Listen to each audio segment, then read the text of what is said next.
তোমাদেরকে আমি আল্লাহ দুটো কাজ দিলাম, এই দুটো কাজ তোমরা করো। কি কাজ? অন্যায় দেখলে সেটাকে রুখে দাও, অন্যায়কে মিটিয়ে দাও।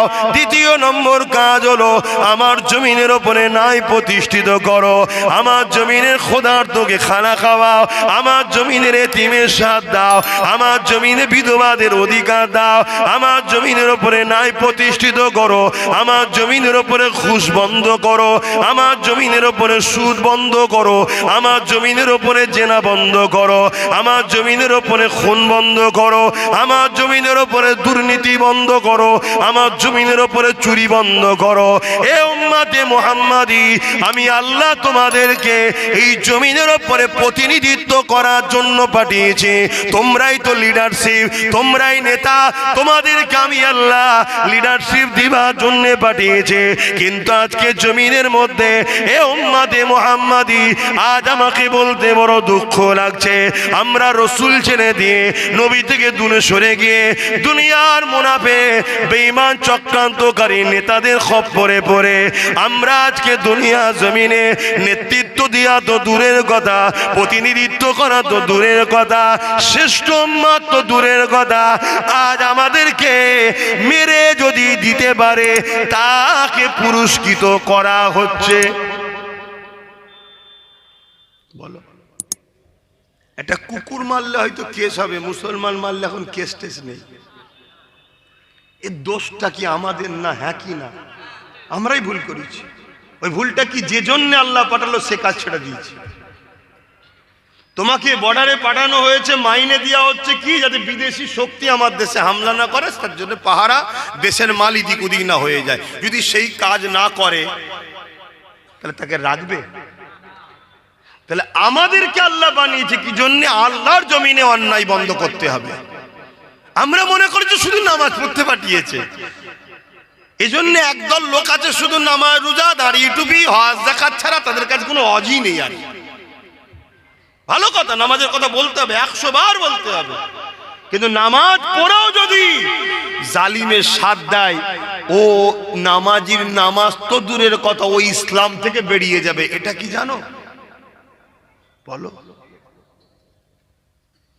কি গো, ঝিমিয়ে গেলে কেন? আমার পরে বেজার হয়ে যাচ্ছ নাকি? আবার একটু শুনছো যে বলো যে হ্যাঁ শুনছি, তাহলে তো ঠিক আছে, লাইনে আছে।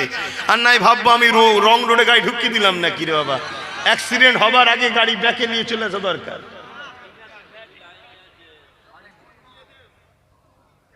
খুব ভালো করে শোনো, দুঃখ কি নয়, আমার রসুলের কত কষ্ট করা ইসলাম। এই ইসলামের জন্য এমনও দিন গেছে, আল্লাহ নবী নূহ নবী, দয়া নবী দান্দা মোবারক খানা শহীদ হয়ে গেছে। এই ইসলামের জন্য এমনও দিন গেছে, আল্লাহ নবী পাহাড়ে চলে গেছে, সেখানে গিয়ে পাতা ফলমূল খেয়েছে। এই ইসলামের জন্য এমনও দিন গেছে, আল্লাহ নবীর প্রাণ প্রিয় সাহাবা হুজুরদেরকে নবী পাকের সামনে শহীদ হতে হয়েছে।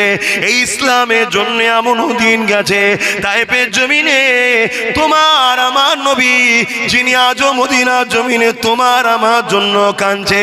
আল্লাহ আমার উম্মতিদেরকে আপনি বাঁচান আল্লাহ, আল্লাহ আমার উম্মতিদেরকে আপনি মাফ করে দিন আল্লাহ। এ যুবক, কিয়ামতের দিনে যেদিন তোমার আমার বাপ মা তোমার আমার হবে না, যে কিয়ামতের দিনে তোমার আমার ভাই বোন তোমার আমার হবে না, যে কিয়ামতের দিনে তোমার আমার স্বামী স্ত্রী একে অপরে হবে না, ওই কিয়ামতের দিনে যে রাসূলুল্লাহ তোমাকে আমাকে জাহান্নাম থেকে বাঁচাবার জন্য মাকামে মাহমুদে গিয়ে সিজদায় পড়ে গিয়ে চোখের পানি ফেলে কাঁদবে, ও রব্বি আল্লাহ আমার উম্মতিদেরকে বাঁচা, আল্লাহ আমার উম্মতিদেরকে ক্ষমা করে দেয়, আল্লাহ আমার উম্মতিদেরকে মাফ করে দেয়। উম্মত হিসাবে কি এতটুকু দায়িত্ব নয় যে আমি নবীর দিন দিনের যদি উপকার করতে না পারি, কমসে কম আমার দ্বারা নবীর দিনের যেন ক্ষতি না হয়ে যায়। উম্মত হিসাবে কি এতটুকু দায়িত্ব নয়? নবীর দিনের বিরোধী যারা করেছে এই আগাছাগুলোকে সাইজ করে দিবার কি দায়িত্ব আমাদের নাই? উম্মত হিসাবে কি এতটুকু দায়িত্ব নয়? একসাথে কাঁধে কাঁধ মিলিয়ে জালিমদের বিরুদ্ধে প্রতিহত করে দুনিয়াকে জানিয়ে দেওয়া ইসলাম একমাত্র ধর্ম যেখানে নারীকে এত সম্মান দেওয়া হয়েছে যে বিবাহর আগে নারীকে তাকে নজরানা কি দেবে, দেনমোহর কি দেবে, নারীকে কি সম্মানিক দেওয়া হবে, এটাকে কথা বলে নিতে হবে। এ যুবকেরা, তরুণেরা, ইসলাম নারীকে এত মর্যাদা দিয়েছে, এক একটা নারী এক একটা জান্নাত। আরো জোরে বলুন সুবহান আল্লাহ।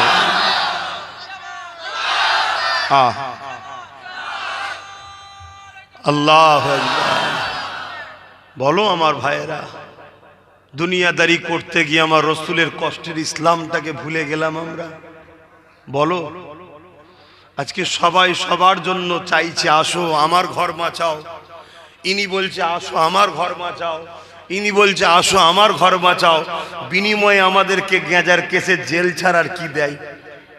বলো, যারই ঘর বেঁচিয়েছি বিনিময়ে তারা আমাদেরকে কেস ছাড়ার কি দিয়েছে? বলো, যাদের জন্যই লড়িছি বিনিময়ে তারা আমাদেরকে জিল্লাত ছাড়া, ঠকানো ছাড়া, প্রতারণা করা ছাড়া কি করেছে? বলো। অথচ যে রসুল তোমাকে আমাকে বাঁচার স্টাইল শিখিয়েছে, যে রসুল তোমাকে আমাকে পশুর জিন্দেগি থেকে মানুষের জিন্দেগিতে এনেছে, যে রসুল তোমাকে আমাকে বাপ মার মর্যাদা শিখিয়েছে, যে রসুল তোমাকে আমাকে অর্থনীতি, সমাজনীতি, পরিবার নীতি, রাষ্ট্রনীতি, রাজনীতি, এডুকেশন নীতি এবং দুনিয়াতে তোমাকে আমাকে যে বানিয়েছে সেই রবকে চিনিয়েছে, সেই আল্লাহকে চিনিয়েছে। সেই রসুল তোমার আমার কাছে রেখে গেছে কোরআন, সুন্নাহ, ইসলাম, দিনকে রেখে গেছে। তুমি আমি কারবার করছো করো, ব্যবসা করছো করো, রাজনীতি করছো করো, বন্ধুত্ব যার সঙ্গে করছো করো, কিন্তু একবার তো তোমার মনে রাখা দরকার, আমার কারবার ততদিন পর্যন্ত চলবে যতদিন সামনেওয়ালা ইসলামের বিরুদ্ধে বলবে না। আমার রাজনীতি ততদিন তোমার সঙ্গে চলবে যতদিন তুমি আমার ইসলামের বিরুদ্ধে আঘাত দেবে না। আমি ততদিন তোমার সঙ্গে মিশবো। তুমি কোন ধর্মের আমার কাছে বিষয় নয়, তুমি আমার স্রষ্টারই সৃষ্টি। তুমি বাপ আদম মা হাওয়ার ছেলে।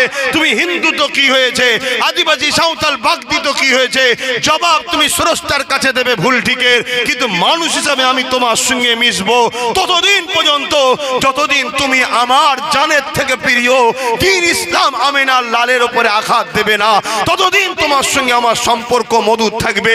যেদিন তুমি আমার রসুলের উপরে আঘাত দেবে, আমার কোরআনের উপরে আঘাত দেবে, আমার দ্বীনের উপরে আঘাত দেবে, আমি মরে যেতেও পছন্দ করব, কিন্তু তোমার সঙ্গে লড়াই করতে আমি পিছবো না। তোমার সঙ্গে দুশ্মনী করতে, বিরোধ বজায় করতে আমি পিছপা হব না। এই আকীদা, এই দ্বীনের উপরে মহব্বত আমাদের সবার হৃদয়ে থাকা দরকার আছে না নাই? হাত তুলে সাক্ষী দান আছে না নাই? তাহলে বলুন লাব্বাইক।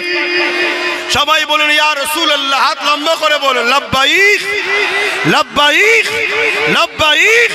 হুজুর আমরা হাজির আছি, বলো হুজুর আমরা হাজির আছি দ্বীনের জন্য মাল জান দিতে। নারে তাকবীর, নারে তাকবীর।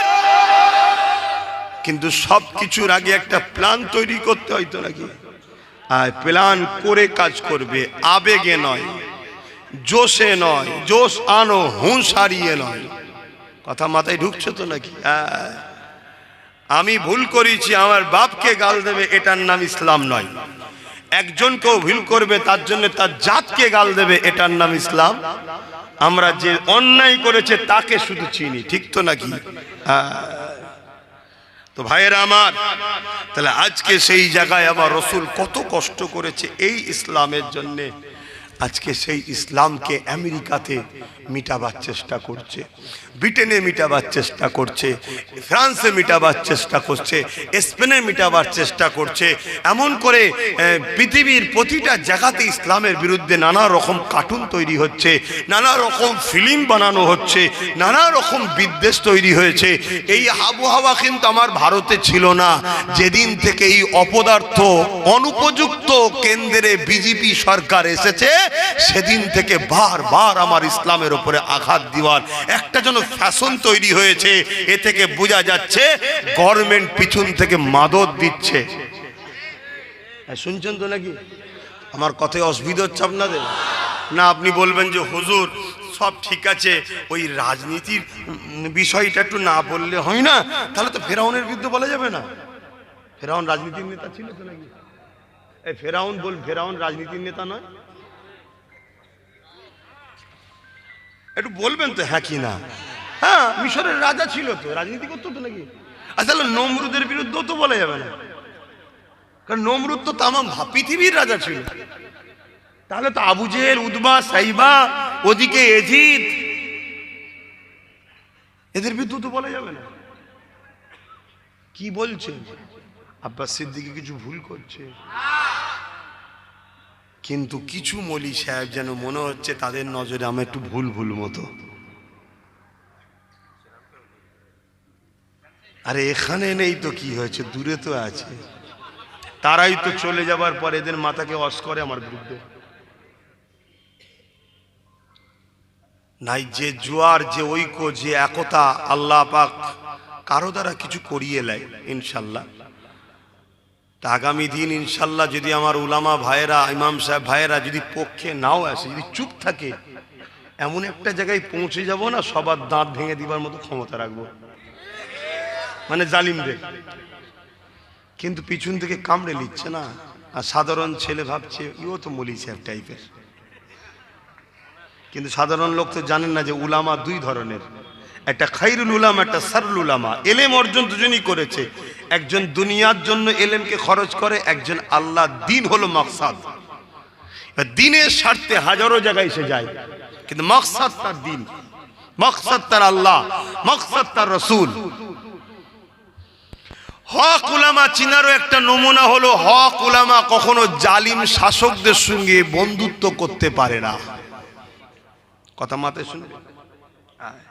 এগুলো যুবক শোনো, আমার কথা মানবে কি না মানবে পরের বিষয়, কিন্তু কাল তুমি যখন বিপদে পড়বে, কমসে কম এতটুকু তো তোমার ভেতর থেকে একটা আওয়াজ বেরোই জানো যে আব্বাস সিদ্দিকী বলেছিল রে। যেমন আমি বলেছিলাম 8 বছর ধরে ওয়াকাফ চলে যাচ্ছে, ওয়াকাফ চলে যাচ্ছে, ওয়াকাফ চলে যাচ্ছে, ধর ধর ধর। তোমরা বলেছিলে অনেকে, সবাই নয়, আমাদের তো মমতা আছে বাঁচাবে, আর মমতাও বলেছিল কোনো টেনশন নেই। লাস্টে শয়তান ঠিক সময় ফেসিয়েছে না ফাঁসাইনি? তা যারা ওর পক্ষে ছিল তারা আজকে একবার হলেও তো কমসে কম প্রকাশ্য না বললো, বুকে হাত দিত, এটা বলতে বাধ্য আব্বাস কিন্তু অনেক আগে থেকেই বলছিল।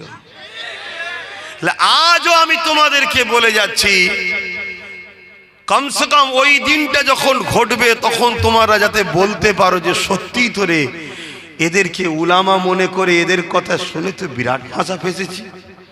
আব্বাস বলেছিল হক উলামা কখনো জালিমদের সঙ্গে সম্পর্ক রাখতে পারে না, মনে থাকবে। আমার নবীর লড়াই ছিল জালিমের বিরুদ্ধে, আর উলামাকে নবীর ওয়ারিস, আল উলামা ওয়ারাসাতুল আম্বিয়া, নবীর ওয়ারিস, তো নবীর পক্ষে যে সে তো নবীর ওয়ারিস, নবী ছিল জালিমদের বিরুদ্ধে, আর নবীর ওয়ারিস আছে জালিমের সঙ্গে। এটা কি করে হয়? ইমামে আজম ছিল জালিম শাসকের বিরুদ্ধে, ইমাম মালিক ছিল জালিম শাসকের বিরুদ্ধে, ইমাম বুখারী ছিল জালিম শাসকের বিরুদ্ধে, ইমাম সুফিয়ান সাউরি ছিল জালিম শাসকের বিরুদ্ধে, ভারতবর্ষের সুলতান হিন্দ গরিবে নওয়াজ ছিল জালিম শাসকের বিরুদ্ধে, হযরত মুজাদ্দিদ আল পেসানি জালিম হতভাগা আকবর ভারতের রাজা ছিল তার বিরুদ্ধে, আমার তোমার মুর্শিদ কেবলা মুজাদ্দিদ জামান দাদা হুজুর পীর কেবলা, আমার তোমার হাফিজুল হাদিস বসিরের আল্লামা হুজুর, এরা সবাই ব্রিটিশদের বিরুদ্ধে লড়াই করেছে। জোরে বলুন সুবহানাল্লাহ। আমি কাউকে চিনি না, ভালো ঘরের ছেলে ভালো কথা, কিন্তু দুনিয়াদারের খপ্পরে পড়ে ভালো ঘরের ছেলেও বিগড়ে যেতে পারে না, পারে না। হ্যাঁ, ভালো ঘরের ছেলে যখন তার সমালোচনা করব না, কিন্তু কমসে কম যখন জেনে গেছি জালিমের সাথে আছে তার সাথও দেবো না। সে তার কবরে জবাব দেবে, আমি তার বিরোধী করতে যাব না। কেন? তার বিরোধী করতে গেলে তার ওপরে অনেক ভালো লোক আছে, তাদের নামটাও জড়িয়ে যাবে, তাই বিরোধীও দরকার নেই। কিন্তু জেনে যখন গেছি যে জালিমের সাথে কেন রে, তাহলে তার থেকে দূরে থাকা দরকার আছে না? না, আলেম মানুষ ভালো কথা, মুফতি মানুষ ভালো কথা, বক্তা মানুষ ভালো কথা, মাদ্রাসা করছে, মসজিদ করছে, ভালো কথা, আমি তার বিরোধী করতে যাব না। কিন্তু যখন দেখবো জালিম আর সে একসাথে স্টেজ শেয়ার করছে, তখন আমার তো ভেবে লিয়া দরকার এনার সাথ আমি। আর জুলুম তো জুলুম, জুলুমের এখন চরম শিখরে পৌঁছে গেছে। এতদিন জুলুম ছিল চাকরি চুরিতে, এতদিন জুলুম ছিল শিক্ষা চুরিতে, এতদিন জুলুম ছিল মানুষের অধিকার নাগরিকত্ব হরণ নিয়ে, এতদিন জুলুম ছিল মানুষকে হত্যা করা নিয়ে। আজকে জুলুমের শিখর এত দূর পৌঁছে গেছে, আমার মসজিদকে মিটিয়ে দিচ্ছে, আমার মাদ্রাসাকে মিটিয়ে দিচ্ছে, আমার কবরস্থান ঈদগাহকে মিটিয়ে দিচ্ছে, আমার কোরআনকে শেষ হয়ে যাবে বলছে। এরপরেও যদি কোনো উম্মতে মুহাম্মাদি, সে আলেম হোক আর সাধারণ মুসলমান হোক, তাদের সঙ্গে মেশে রাসূলুল্লাহর হাদিস বলছে এরা ইসলাম থেকে বেরিয়ে যাবে, আমার বাপের কথা নয়। মিশকাত শরীফের হাদিস, রাসূল বলছে কেউ জালিম জানার পরেও তাকে শক্তিশালী করার জন্য তার সাথ যদি দেয়, সে মুসলমান ইসলাম থেকে বেরিয়ে যায়। যে ইসলাম থেকে বেরিয়ে যায় সে ঈমানদার থাকতে পারে না। এতদিন সে মসজিদের বিরুদ্ধে ছিল না, তুমি তার সাথ দিয়েছিলে, ভিন্ন বিষয় দুনিয়াদারি। এতদিন সে কোরআন শেষ হয়ে যাবে বলে না, তুমি সাথ দিয়েছিলে, ভিন্ন বিষয়। এতদিন সে মাদ্রাসা শেষ হয়ে যাবে বলে নে, তুমি তার সাথ দিয়েছিলে, ভিন্ন বিষয়। এতদিন সে এমন করে ওয়াকফ কালা কানুনকে মেনে লাইনে, অর্থাৎ কেন্দ্রের জালিম সরকারের সঙ্গে হাত মিলাইনে, তুমি তাকে মেনেছিলে, আলাদা বিষয়। আজ যখন দিনের মতো সত্য, কেন্দ্র সরকার যেমন দুশ্মন, এও তেমন দুশ্মন, এরপরেও যদি তুমি এর সাথ দাও, তাহলে জেনে রেখে দিও রাসূলুল্লাহর হাদিস অনুযায়ী তুমি মুফতি হতে পারো, পীর হতে পারো, পীরজাদা হতে পারো, মাওলানা হতে পারো, ইমাম হতে পারো, বক্তা হতে পারো, সাধারণ মুসলমান হতে পারো। জালিমকে শক্তিশালী করার জন্য যে সাথ দেয় রাসূলুল্লাহর হাদিস, সেই ইসলাম থেকে বেরিয়ে যায়, বেরিয়ে যায়, বেরিয়ে যায়। এটা জাতির কাছে জানানো আমার দরকার আছে না নাই? হাত তুলে বলুন, দরকার আছে না নাই? এজন্য জানালাম। এবার এইটা জানাতে যদি কেউ বলে আমার ক্ষতি হয়ে যাবে, আমি কি করব? তোর ক্ষতিটা ভাববো না, আমার দিনের কথা আগে ভাববো। কথা বলে, তোর ক্ষতিটা আগে ভাববো না, আমার ভালোবাসার মানুষগুলো ইমানদার হয়ে জান্নাতে যাকে, এটা ভাববো। এই কথাটা বলাতে আবার কাটিং করে সব ছড়ানো হয়েছে। আবার একজন বুজুর্গ মানুষের সঙ্গে সেটিং করেছে, দেখো ইনি বলছে দেয়া যাবে। ইনি কবে বলেছিল? যখন ইনি বলেছিলেন তখন এ শয়তান বলেন এ কোরআন শেষ হয়ে যাবে। শুনছেন তো নাকি? যে কোরআন শেষ হয়ে যাবে সে শয়তান না? শয়তান না? এই আওয়াজ দিয়ে শুনতে চাইছি। কারো শয়তান বলতে অসুবিধা আছে? শয়তান তো সেই বলবে না যে এর মতো শয়তান। শয়তান কখনো শয়তানকে শয়তান বলতে চাইবে না। মুমিনই শয়তানকে শয়তান বলতে পারে। বলবেন না সবই ঠিক আছে, সম্মানীয় ব্যক্তি, এত বড় কথা বলে কিসের সম্মান? কিসের সম্মান? আমরা সাথ দিই তাই সম্মান পাই, আমরা সরে গেলে বিগত দিনে সবার সম্মান পাংচার হয়ে গেছে। তাহলে তুই আমাল দিয়াতেই সম্মান পেলি, আর তুই আমার পবিত্র গ্রন্থ কোরআন শেষ হয়ে যাবার কথা বলিস? হ্যাঁ, তাহলে একদিকে যেমন বলছে ইসলামে রেপ করা কোনো খারাপ নয়, একদিকে বলছে কোরআন শেষ হয়ে যাবে, আর একদিকে বলছে মাদ্রাসা ভেঙে দাও। আবার নতুন করে একটা প্ল্যান হচ্ছে পশ্চিম বাংলা এবং ভারতের একটা ঐতিহাসিক মাদ্রাসা আলিয়া, আজকে সেই মাদ্রাসাকে শেষ করার জন্য এক জাহান্নামের কুকুরকে দায়িত্ব দেওয়া হচ্ছে। দেখেছেন তো নাকি? তাহলে বলুন এরা কি করতে চাইছে? আর এদের এই পাওয়ারটা কে দিয়েছে? এদেরকে এই পাওয়ারটা কে দিয়েছে? জনগণ বললে হবে না, উত্তর ভুল হচ্ছে। এদেরকে এই পাওয়ারটা কে দিয়েছে? বলো না, লজ্জা লাগছে কেন? আমরা দুধেল গাইরাই দিয়েছি তো। হ্যাঁ, ভুল তাহলে করেছি না করিনি? মানুষেরই ভুল হয়। কার ভুল হয়? তাহলে তওবা করো, ইস্তেগফার করো। যে ভুল আমরা করেছি আমাদেরকেই এর প্রায়শ্চিত করতে হবে, তাই তো নাকি? অতএব যারা দায়িত্বশীল আছেন আমার কওমের যারা দায়িত্বশীল আছেন যে কোনো পদের, যদি আপনারা সচ্চা মুসলমান হন, এই সুযোগ, এর থেকে মুখ ফিরিয়ে সরে আসুন আমরা এখন, ঠিক না বেটি? তবে হ্যাঁ, কিছু দায়িত্বশীলকে তো কোনোভাবে লিয়া যাবে না, কেন তাদের মুখটা দেখলেই বাকি সবার সমস্যা খারাপ হয়ে যাবে। তার মধ্যে তুলনামূলক অনেক ভালো আছে না নাই? আমি সেইগুলোকে বলছি, এই সুযোগ চটচট করে চলে আসো।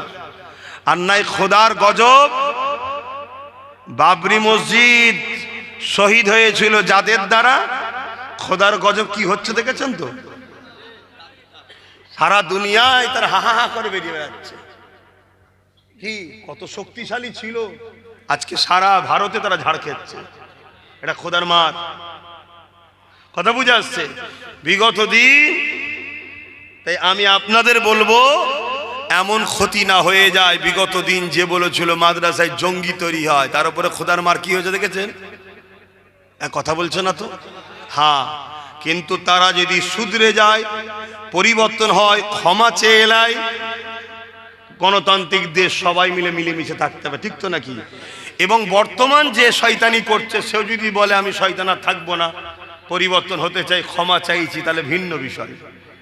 কিন্তু আসল কথা হলো, যতক্ষণ আমার কোরআনের বিরুদ্ধে কেউ থাকবে, দিনের বিরুদ্ধে থাকবে, ইমানদার কখনো তার সাথ দিতে পারে? ভাই, আমার কথায় কেউ কষ্ট পেয়েছেন? আপনার কাছে এ ভালো ও খারাপ, ও ভালো এ খারাপ, এমন ব্যাপার নয় তো। আমার কাছে ভালো সে, যদি সে অমুসলিম হয়, আমার ধর্ম মানে না, কিন্তু বিরোধী যেন না করে, সেও আমার কাছে ভালো। মানুষ হিসেবে তার সাথে মিশবো আমি। আর মুসলমানের মধ্যে আমার কাছে তো সে ভালো, যে ধর্মের সাথে যদি কোনো জিনিসের টক্কর হয়, দুনিয়ার পথ তৎ সব ছেড়ে দেবে, ধর্মের পক্ষে সে দাঁড়াবে, সে আমার কাছে ভালো। কথা বুঝে আসছে? একটা ব্যক্তি কত নাম ছিল, একটা ব্যক্তি কত নাম ছিল, মৌলানা মানুষ। মাঝে মাঝে তো সোশ্যাল মিডিয়ায় দেখি অনেকে কমেন্ট করছে, অমুক কি মারা গেছে না বেঁচে আছে, একটু ইনফরমেশন দেবেন। এরকম গোলামির জিন্দেগি করে কি লাভ?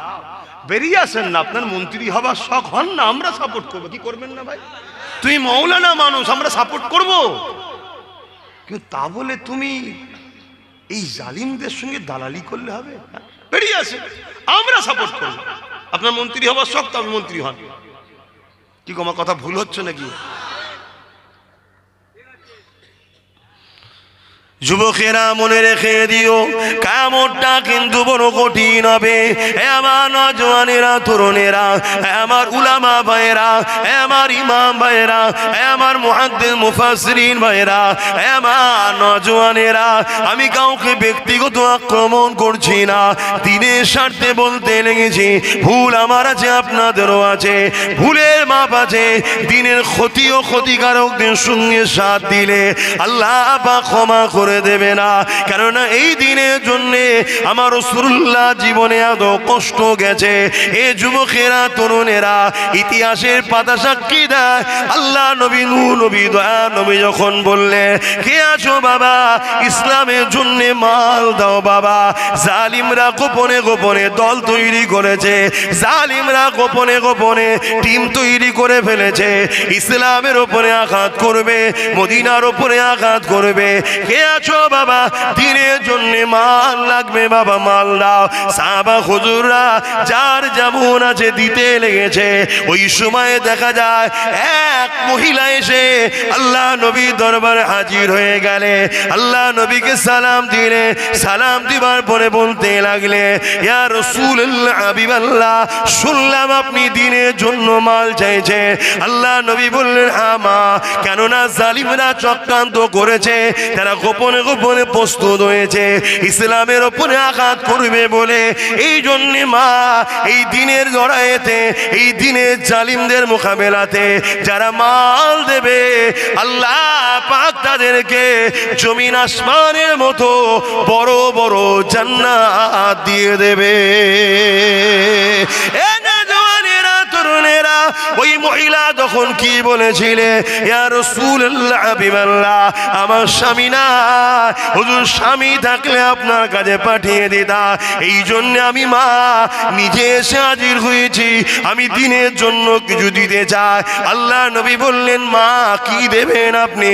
ওই মহিলা বলেছিলেন, ইয়া রাসূলুল্লাহ হাবিবাল্লাহ, আমি বড় গরীব, আমি বড় অভাবী, আমার দিবার মতো কিছুই না।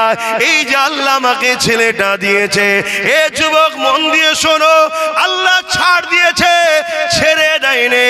আল্লাহ কোরআনে সূরা বাকারার মধ্যে বলে, আল্লাহ ও রাসূলকে ছেড়ে দিয়ে যাদেরকে তোমরা বেশি প্রাধান্য দেবে, আমার আল্লাহ তার হাতেই তোমাকে আমাকে মিটিয়ে দেবে।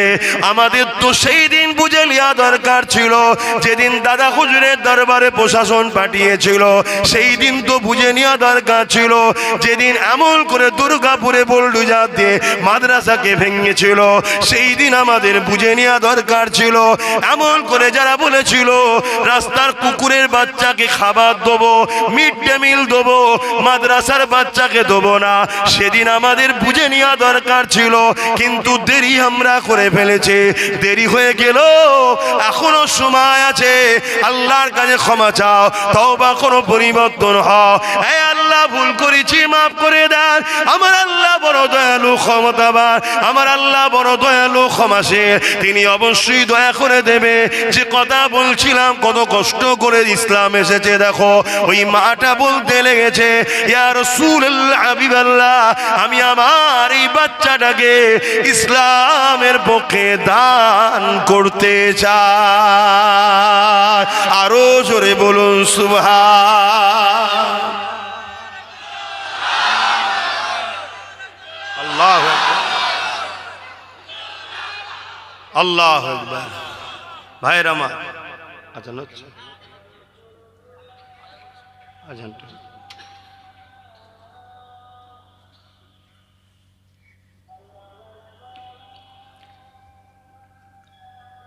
ও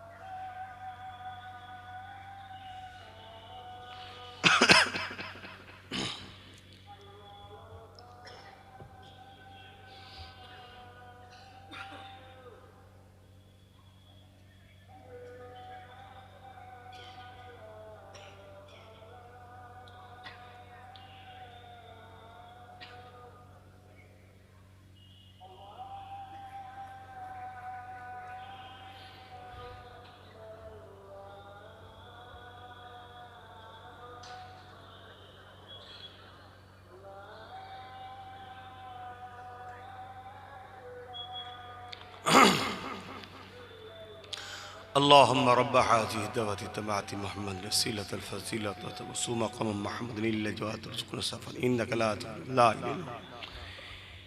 এই যে একটা জিনিস দেখছি, আজান যখন দেয় জলসার সময় কিছু কিছু লোক উঠাউঠি করেন, এই খসলতগুলো কেন ঢুকেছে আপনাদের? হ্যাঁ না, এই খসলতগুলো ঢুকলো কেন? আপনার 5-10 জনের জন্য একটা দিন 50 জন উঠবে, একদিন 500 জন উঠবে। এজন্য বলবো আপনারা আসবেন না। আমি কিন্তু খুব কড়া ছেলে ভাই, 5 জন থাক, ডিসিপ্লিনওয়ালা, ভদ্র, সভ্য থাক, একে নিয়ে অনেক কিছু করা যাবে। কারণ 313তে পৃথিবী জয় করেছে আমরা। কত? হ্যাঁ, বদর থেকে শুরু হয়েছিল 313 জন দিয়ে। ভাবতেই পারেন লোক এই ছিঁড়া ফাটা জামা পরা খালি পায়ের লোকগুলো পৃথিবী জয় করে ফেলবে একদিন, কিন্তু না পেরেছে তারা। কেন? তাদের অন্তরে রসুলের প্রেম ছিল অগাধ, আল্লাহর উপরে ভরসা ছিল অগাধ। এই আল্লাহর উপরে ভরসা, নবীর প্রেম তাদেরকে পুরো পৃথিবী জয় করার ক্ষমতা দিয়েছে একদিন। তাই ভদ্র হও। এবারে ভাববেন 2-5 জন যাচ্ছে তো এত লোকের মাঝে অসুবিধা না, ওই 2-5 জন থেকে একদিন 2-5 হাজার শিখবে। এখানে জায়গা নেই তাই আমি বেশি কিছু বলছি না। আমার জলসায় কেউ দাঁড়িয়ে থাকলে আমি তাকে চলে যেতে বলি, ভাই আপনি দয়া করে চলে যান, এখানে এখন জায়গা নেই বলে কিছু বলছি। কেন? ওই দাঁড়ানো গুলো দেখে বসাওয়ালা গুলো দাঁড়ানো শিখবে। তাই কখনো কেউ চাই না তার ছেলে খারাপ লোকের সঙ্গে মিশুক। রসুল বলেছেন মাহফিলে বসো, কথা শেষ বসতে হবে। এবার জায়গা থাকে না, নাচার আলাদা কথা। অনেক জায়গায় জায়গা থাকার পরেও লোক বসতে চায় না, আছে না নাই? আমি তাদেরকে ওপেন বলি, ভাই আল্লাহর রাস্তায় চলে যাও, আমার দরকার নেই। কেন? যে কটা 50টা 100টা ভালো আছে, এই কটাও খারাপ হয়ে যাবে।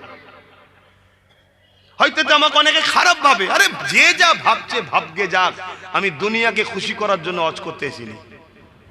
আমি চেষ্টা করছি আল্লাহ রসুলের পক্ষে গোলামি করা, আল্লাহর দাসত্ব, নবীর গোলামি, যাতে কিয়ামতের দিন আমি যেন নবীর শাফাআতটা পাই, যে আমার দিনের হয়ে কথা বলেছিস, আয় চ জান্নাতে চ, এইটাই হলো আশা। আর না হয় যদি পেটের জন্যই জলসা করতে সব বিরোধী কথা বলার কি দরকার? বাবারা করলে যে বন্ধু সেও থাকবে, যে দুশ্মন সেও থাকবে, দাওয়াত আরো বাড়বে। বন্ধুর ঘরেও দাওয়াত হবে, মুনাফিকের ঘরেও দাওয়াত হবে। আর এখানে দাওয়াত আমাকে কারা করে? একদম সলিড গুলো করে। কেন? জলসা করতে গেলে কলজে থাকা দরকার। আমাকে দাওয়াত করতে গেলে রাত 12টায় পুলিশ ঘরে চলে এসছে, 2টোই পুলিশ ঘরে চলে এসছে। আর আমি এর জন্য পুলিশকে দোষী করব না, আমাদেরকেই দোষী করব।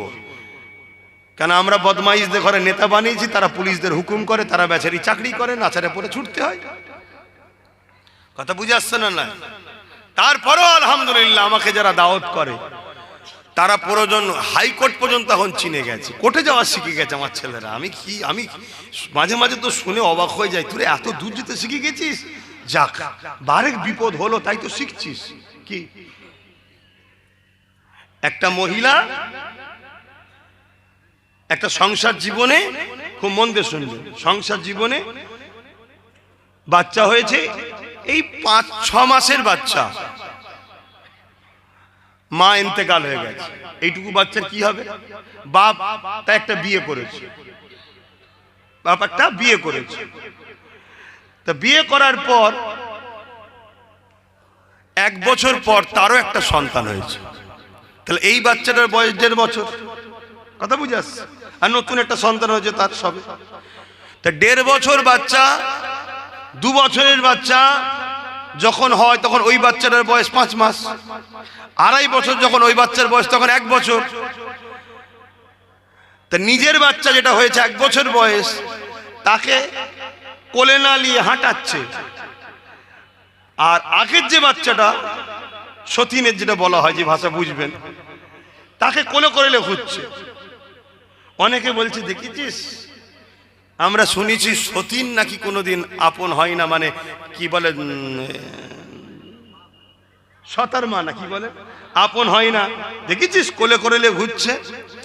আর একজন ওখানে শিক্ষিত লোক ছিল, সে বলছে, তোরই তো মূর্খ, বুঝবি কি? তার মানে বলছে, ওই কোলে করে যে বাচ্চাটাকে নিয়ে ঘুরছে, ওর ভবিষ্যৎটাই মাটা শেষ করছে।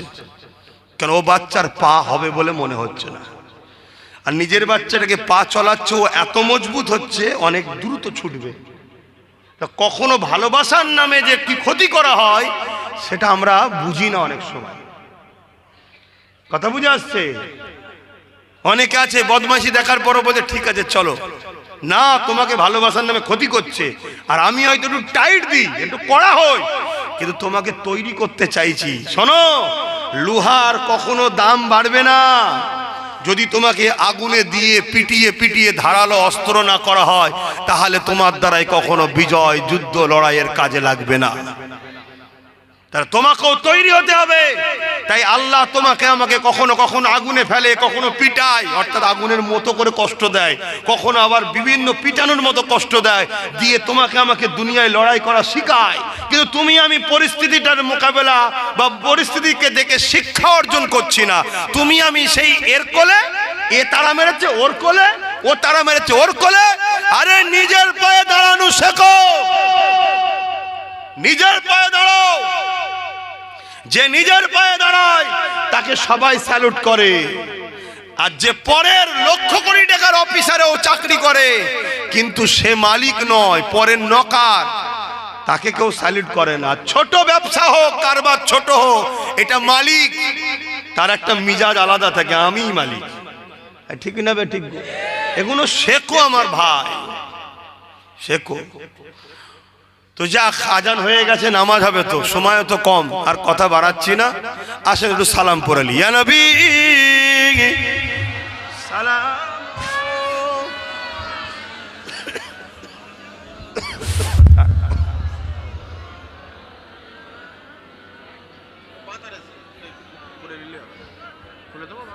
খুলে গেছে।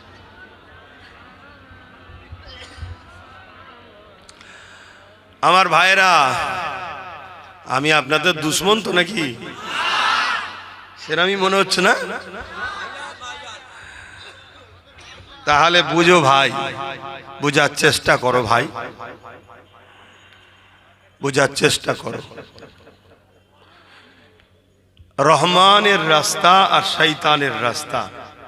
রহমানের রাস্তা যখন শুরু হয় চলা, প্রথমে খুব কষ্ট হয়, তারপরে কিন্তু রহমানের পক্ষ থেকে সাহায্য শুরু হয়ে যাবে, আর কোনো দিনের জন্য কষ্ট নাই। আর শয়তানের রাস্তায় প্রথমে একটু শান্তি হয়, কিন্তু রহমান তার উপর থেকে এমন অন্ধকার চাপিয়ে দেয়, সেখানে আর কোনো দিন শান্তি আসে না। একটু বোঝো আমার ভাই, লোভ করো না। আল্লাহ নবীকে সাহাবা হুজুর দিগকে, এই হাদিসটা মন দিয়ে শোনো, সাহাবা হুজুর দিগকে আল্লাহ নবী বললেন, একটা সময় আমার উম্মতরা প্রচুর মার খাবে। আজকে আমরা মার খাচ্ছি না? খাচ্ছি না। এবং রসুল বলেছেন, ক্ষুধার্তরা খাদ্যর উপরে যেভাবে ঝাঁপিয়ে পড়ে, আমার উম্মতের উপরে একদল জালিমরা ঝাঁপিয়ে পড়বে। আজকে আমাদের উপর ঝাঁপিয়ে পড়ছে না? পড়ে না? চারিদিকে মব লিঞ্চিং করে মেরে ফেলা হচ্ছে, জন ছেলেগুলোকে। গত কদিন আগে বিহারে একজনকে মেরে ফেললো, গরিব মানুষ। সে বয়ান দিচ্ছে যে আমাকে মারতে মারতে তারা নিয়ে চলে গেছে, যাওয়ার পর রাত্রিরে আমাকে উলঙ্গ করেছে, আমাকে এমন মার মেরেছে যে আমার চামড়াগুলো পর্যন্ত উঠে যাচ্ছে। তারপরে তার কান কেটেছে, তার হাতের আঙুল কেটেছে, আর আমি বলতে পারছি না। এইভাবে দোদগে তাকে এত কষ্ট দিয়েছে, হসপিটালে যাওয়ার পরই সে মারা গেল। তার আগেই বয়ানটা দিয়েছে সে হসপিটালে যাওয়ার আগে। তাহলে ভাবো, তোমার পিছনে একটা বিশাল বড় শক্তিকে এই ছোটবেলা থেকে তাদের ব্রেনটাকে ওয়াশ করা হয়েছে। কি, সাপ দেখলে যেমন আমরা মারি, তাদের ব্রেনের শিক্ষা দেওয়া হয়েছে মুসলমান দেখলেই মারো। তাই 80 বছর, 90 বছর, 60 বছরের মুরব্বী দেখলেও এরা ছাড়ছে না। আর প্রশাসন বা সরকার পুরো দর্শকের ভূমিকায় দাঁড়িয়ে দাঁড়িয়ে দেখছে। আমি প্রশাসনের দোষ দেবো না, সরকার। কেন? সরকারকে তাদের সঙ্গে একটা চুক্তি আছে, পিছন থেকে তারা সরকারকেই সাথ দিচ্ছে। তাহলে এই শক্তির মোকাবেলা করতে গেলে যে পাওয়ার নিয়ে তারা আমাদেরকে শেষ করতে চাইছে, সেই পাওয়ারের আমাদের দরকার আছে না? না। আমি আব্বাস সিদ্দিকী করব না, ইনি হুজুর মানুষ, মৌলানা মানুষ, উনি ইমাম মানুষ, উনি আলেম মানুষ, মুফতি মানুষ, উনি করবে না। কিন্তু আমাদের কোটি কোটি সন্তান, ভক্ত, অনুসারী আছে না? নাই। আমরা তাদেরকে দিয়ে করাতে পারছি না। এই চিন্তায় আমি আমার ভাইকে রাজনীতিতে নেবিয়েছি। ভুল করেছি? যদি ভুল না করি তাহলে তো আপনাদের সাথ দিতে হবে তাকে। আজকে একটা জিতেছে, ভাঙরের মানুষ সাথ দিয়েছে, লড়াই করছে না? করে না? এই দুদিন আগে দেগঙ্গা এসেছিলাম, একটা লোক বললো আমার বাচ্চা অসুস্থ, একটা সার্টিফিকেট পর্যন্ত আমার এমএলএ দেয়নি। আমি নওসাদ ভাইয়ের কাছে গেছি, সে সঙ্গে সঙ্গে বসে থাকে সার্টিফিকেট, সে তার এমএলএ নয়, দিচ্ছে। তাহলে এটা ভাবতে হবে, এরকম হাজারো সমস্যা। ওই যে আমার বোনটার নেকাব ধরে টানলো, নওসাদ আজকে রাষ্ট্রপতির কাছে চিঠি করছে। কি হবে না হবে বড়ের কথা, লড়াই তো করছে। আজকে যদি তার সাথে আরো গোটা 30-40 থাকে, লড়াইটা বাড়বে না কমবে? তাহলে এই কথাটা আপনাদের মাথায় ঢুকছে তো? যদি ঢোকে তাহলে বলুন, আমার ভাইয়ের সাথ আপনারা দেবেন? একটু হাত তুলে দেখান, দেবেন? হাত লম্বা করে তুলুন, হাত লম্বা করে তুলুন। একটু পাশে দেখেন কেউ হাত তুলতে বাকি আছে কি, একটু দেখুন, যে যার পাশে দেখুন, হাত নাবান। আচ্ছা, এই দেখতে কেন বললাম? তাদেরকে মারবো না, আমরা জুলুমের বিশ্বাসী নয়, আমরা শুধু চিনে লব যে এ আমাদের নয়, ব্যাস এইটা, আর কিছু নয়। কেন গাদ্দার চিনা দরকার? কথা বুঝে আসছে না? নয় তাহলে আজকে একদিকে দিদি মুদি মসজিদ মাদ্রাসা ওয়াকফের বিরুদ্ধে, ঠিক তো নাকি? এই ভুল বললাম? বিজেপি ওয়াকফের বিরুদ্ধে না বিরুদ্ধে না? রাজ্য সরকার ওয়াকফকে শেষ করছে না করেনি? তাহলে এরা ওয়াকফের দুশ্মন, মানে মসজিদ মাদ্রাসা কবরস্থানের দুশ্মন। অপরদিকে নওশাদ ওয়াকফকে বাঁচাবার জন্য সুপ্রিম কোর্টে কেস করছে, রাস্তায় লড়াই করে জেল খাটছে, তার ভাঙড়ের ছেলেরা জেল খাটছে, তার বিভিন্ন জায়গার ছেলেরা জেল খাটছে। তাহলে বলো, তার সাথে যদি আরো গোটা 30 থাকে, তাহলে সে ওয়াকফ হয়ে আলো লড়তে পারবে না পারবে না? তাহলে এই মসজিদ মাদ্রাসার স্বার্থও তো একজন ধর্মগুরু হিসাবেও তোর ওর হয়ে বলা দরকার নাকি? তা সেই খেয়ালই আমি আপনাদের জিজ্ঞেস করছি, আপনারা মসজিদ মাদ্রাসা যেভাবে ধ্বংস হতে যাচ্ছে ওটাকে বাঁচানোর স্বার্থে আমাদেরকেও যে বাঁচাতে পারবে বা বাঁচাবার চেষ্টা দেখাচ্ছে তার সাথ দেওয়া দরকার আছে না? তাই আমি জানতে চাইছি, আমার ভাই ওয়াকফের পক্ষে না বিরুদ্ধে?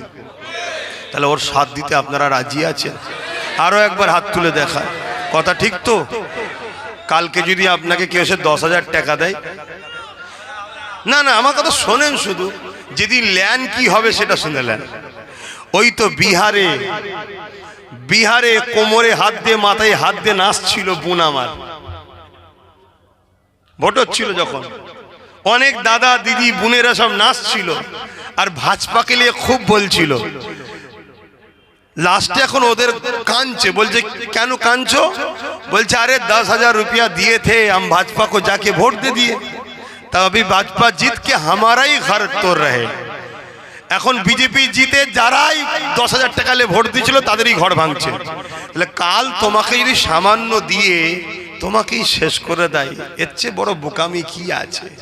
আমার মা, আমার বোনেরা, এই 1200 টাকা মদ বিক্রি করার নিয়ে কি লাভ? এ তো মদ বিক্রি করার টাকা দিচ্ছে। আমার মা ভুল বুঝবেন না, ছেলে এত খারাপ হবে, ওই ছেলে আপনাকে বুড়ো বয়সের ভাত দেবে না, জুলুম করবে, ভালো খাবার খাওয়ান। আপনি আপনার অধিকার নেন না যে আমার ছেলেকে শিক্ষিত করো, আমার ছেলেকে চাকরি দাও, আমার ছেলেকে শিক্ষিত করো, আমার ছেলে চাকরি দাও। যে সরকার শিক্ষিত করবে চাকরি দেবে সে সরকারের সাথ দেন না, ভিক্ষা নেন নে মা। বোঝার যদি হয় বুঝুন, আর না হয় আমার ডিউটি ছিল ভাই, আমি বলে গেলাম। কাউকে আমি জোর করছি? আমি কি বলি নাকি যে আমার ভাইকে না দিলে তোর ঘর ভেঙে দেবো? আমি বললাম ওটা? তোকে কেস দেবো বলেছি না? এটা একটা দাবি করার অধিকার আছে না নাই?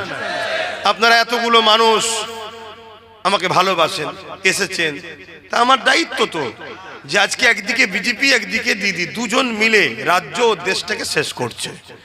করতে করতে এবার আমার ধর্মকে মিটাতে চাইছি। আজকে অনেক মসজিদ মাদ্রাসা আছে যেগুলো হয়তো ওয়াকফ নয় বলে ভাবছেন এগুলো হয়তো বেঁচে যাবে না। যে হাঙর হয় সে সব খাওয়ার পরে আপনার এইটাকেও খাবে, কিন্তু আপনার হাতে যদি লাঠি থাকে তাহলে মারবেন মাথায়, পুরো ডবল ডবল দেখবে, এলাকা ছেড়ে চলে যাবে। সেই লাঠিটার নাম হলো এই একটাই দিয়েছেন, একটাই সবাইকে সাইজ করে দিচ্ছে। কথা বুঝে আসছে তো? এর সাথে আরো কিছু দরকার, যেমন আপনাদের এলাকায় বাদুরিয়া আছে, বসিরহাট উত্তর আছে, হাড়ুয়া আছে, দক্ষিণ আছে, দেগঙ্গা আছে। এগুলো যদি আমরা এক হই আমরা তো নিজেরাই পেয়ে যাব। কথা বুঝে আসছে না? এগুলো ভাবুন, এগুলো বুঝুন। যদি না বোঝেন এছাড়া আমি কি বলতে পারি? এখন আপনাদের আবার কারো মনে হলো না তুই তো ডাইরেক্ট হয়ে গেল হুজুর, আর ইনডাইরেক্ট হয়ে কি লাভ? হ্যাঁ, মসজিদে ঢুকে পড়ছে বেঈমান নেতা, মুশরিক নেতা, নাপাক মসজিদে ঢুকে পড়ছে। বুঝছেন না? ইফতার পার্টির নামে এসে বেরোজাদার গুলো খাচ্ছে। রাজনীতি নয় এটা। নবী দিবসের মেম্বার, বিশ্ব নবী দিবসের মাহফিলে এসে শয়তান তুই কি জানিস এখানে উঠছিস? এখানে তো উঠবে উলামারা, এ তো নবীর মেম্বার। তাহলে আর কি বাকি আছে? তাহলে তুই আমার নবীর মেম্বারে আমাদের ধর্মে ঢুকে, তা আমি আমার নবীর মেম্বারে ঢুকে আমার দিনের দুশ্মনদের বিরুদ্ধে আমার কওমকে বোঝানোর অধিকার নেই? এবং দিনের পক্ষে যে তার পক্ষে ডাকার অধিকার নেই? কিন্তু লজ্জা করার ব্যাপার নেই। তখন কাতার ভাগ হয়ে গেছে, যার যেটা ভাল লাগছে করছো তো। এবারে আমার ইমাম ভাই, উলামা ভাই, বসিরহাট হুজুরের এলাকার আশপাশের মানুষ একটু বোঝেন, ব্রিটিশরা কিন্তু উলামাদের ঘরেই প্রথম মেরেছিল। এত উলামা মেরেছিল, কারো সাধারণ লোকের দাঁড়ি টাড়ি দেখে মনে করছে এটাও মৌলানাকে মেরে দেবে। লাস্টে 20-25টা গ্রাম জুড়ে জানাজা পড়ার কেউ ছিল না। হয়তো খুব ভালো লাগছে ভাই, 3000 3500 পাচ্ছেন, মাদ্রাসায় আলু পেঁয়াজ চাল চলে এসছে, রাত্রিরে লড়ি লড়ি, খুব ভালো লাগছে হয়তো। কিন্তু বিবেককে প্রশ্ন করুন, যা লিখছেন লেন, কিন্তু বিপদের দিনে যেন ঠেকাবার মতো একটা কেউ পাশে থাকে, তাই নওশাদটার পাশে একটু ভেতরে হলেও সাথ দেন। আর না হয় এখন খাইয়ে খাইয়ে মোটা তাজা করছে, যখন কুটুম আসবে আপনাকে হালাল করবে। অতএব আমার সাথে পছন্দ হয়তো সবার হয় না, কিন্তু নওশাদের সাথে তো সবার পছন্দ হওয়া দরকার। ও তার ফতোয়াবাজি করে না, আমি না একটু ফতো দিয়ে ফেলি, অনেকের রাগ হয়, তো কমসে কম একটু বোঝো, কথা বুঝে আসছে। কি রে তোর অসুবিধা হচ্ছে নাকি? তো মন মানা করে দাঁড়িয়ে যাবে। হ্যাঁ, জন ছেলে কেমন হয়ে দাঁড়িয়ে যাবে, পানি চিবিয়ে খাবার সময় এখন জড়ো হয়ে দাঁড়িয়ে আছে, জন ছেলে। তো যাই হোক, আসেন একটু ভাই ভাই আনন্দ করলাম রে ভাই, খারাপ নিলেন নাকি? হ্যাঁ, ইয়া নবী সালাম, ইয়া রাসূল, ইয়া হাবিব সালাম,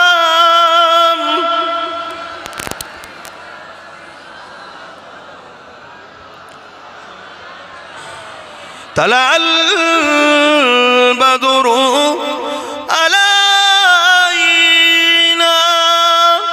মিন শানিয়াতিল ওয়াদাই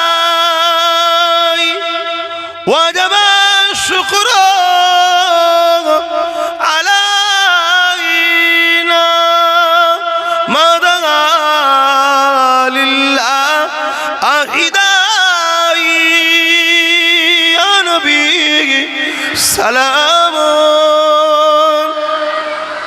ইয়া রাসূল,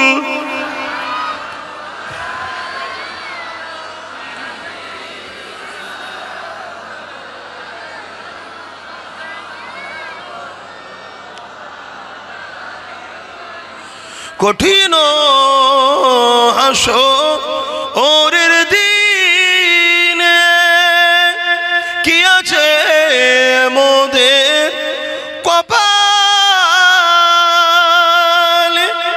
গুনাহগার উম্মাত আপনার লইবেন সঙ্গে মাহশরে, নবী সালাম, ইয়া রাসূল, ইয়া হাবিব সালাম।